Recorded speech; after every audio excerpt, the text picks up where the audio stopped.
Alright, Skull and Bones. So, I started this game, not really sure what to expect, having minimal research done on the topic, except for knowing that it was delayed multiple times, and people were getting angry about it. As a type of background, I live streamed this game in its open beta on first release. The tutorial was a little linear in parts, if you want to call it a tutorial.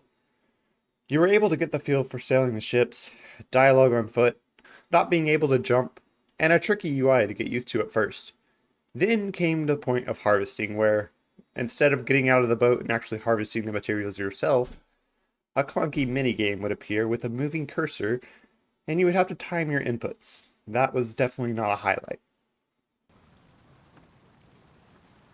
I don't think I did that right. Force open. Oh, there we go. Oh, interesting. Hey, get out of here. This is a nice shipwreck.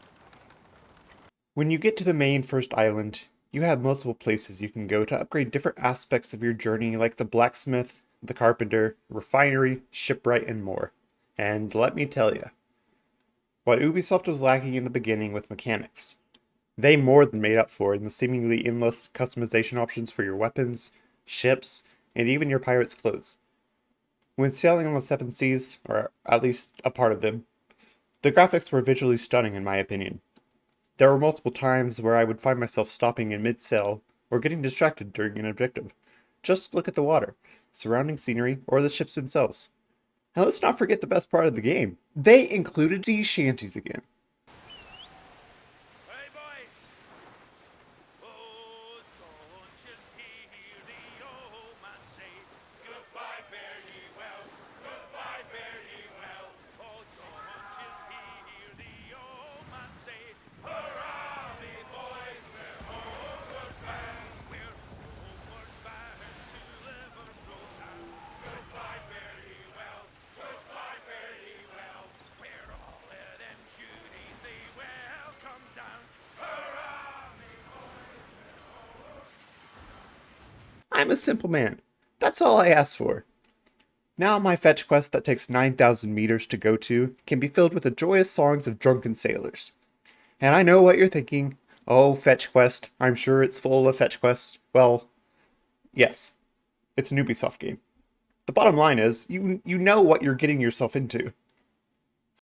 With that being said, I don't believe there was a time where I grew up boredom.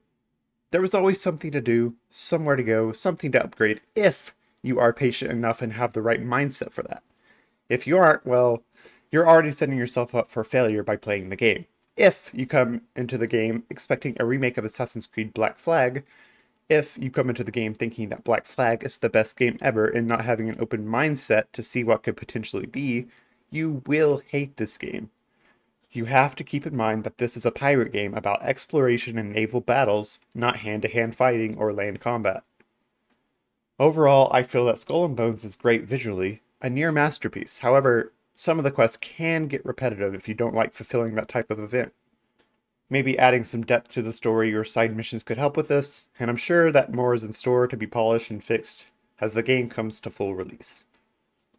The entire time of my 6-hour playthrough, I encountered one audio bug in the open beta. That's a pretty good record if you ask me. But, if you want my honest opinion of the game, when all is said and done, I currently give it a 7 out of 10.